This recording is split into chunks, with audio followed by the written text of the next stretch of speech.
বেসরকারি post graduate training doctors. আমরা হচ্ছি FCPS MDMS 5 বছর মেয়াদি কোর্স করে বিশেষজ্ঞ ডাক্তার হই।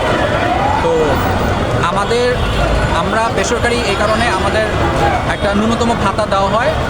এই ভাতা বৃদ্ধির জন্য আমরা প্রায় 22 সাল থেকে আন্দোলন করে আসতেছি এবং গতবার যেটা চূড়ান্ত রূপ লাভ করে এবং আমরা বলা যায় 5,000 টাকার মতো শুধুমাত্র বৃদ্ধি করতে সমর্থ ছিলাম। এইবার সরকার পরিবর্তনের পরে আমরা চেয়েছিলাম যে আমাদের এই সমস্যাটুকু সরকার মহোদয় শুনবেন এবং আমরা যথাযথ পদক্ষেপ অনুসরণ করেই আমরা অর্থ মন্ত্রণালয় পর্যন্ত আমাদের যে গুরুত্বপূর্ণ নথি সেটা আমরা পাঠানোর ব্যবস্থা করি। কিন্তু 1 মাস হয়ে গেল অর্থ মন্ত্রণালয় থেকে সেই ভাতা বৃদ্ধির কাগজটা স্বাস্থ্য মন্ত্রণালয়ে প্রদান করা হয়নি। আমরা চাচ্ছি যে নবম গ্রেডের সুবিধাদি সহ যে ভাতার ব্যাপারে আমাদের আশ্বস্ত করা হয়েছিল সেটা আজকেই মঞ্জুর করে প্রজ্ঞাপন জারি করা হোক।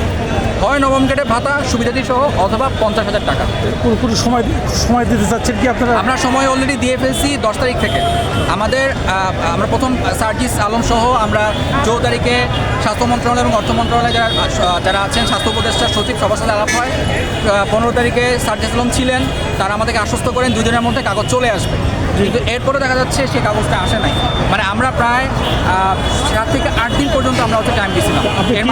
কি মনে করছেন যে কাগজটা আটকে রাখছে কেন, বা এটা কবে নাগাদ হতে পারে? এটা আমি মনে করি এটা আমলাতান্ত্রিক জটিলতা অথবা প্রাইভেট ডক্টরদের বিরুদ্ধে কারো ষড়যন্ত্র, এছাড়া আর কোনো কিছু মনে হচ্ছে না।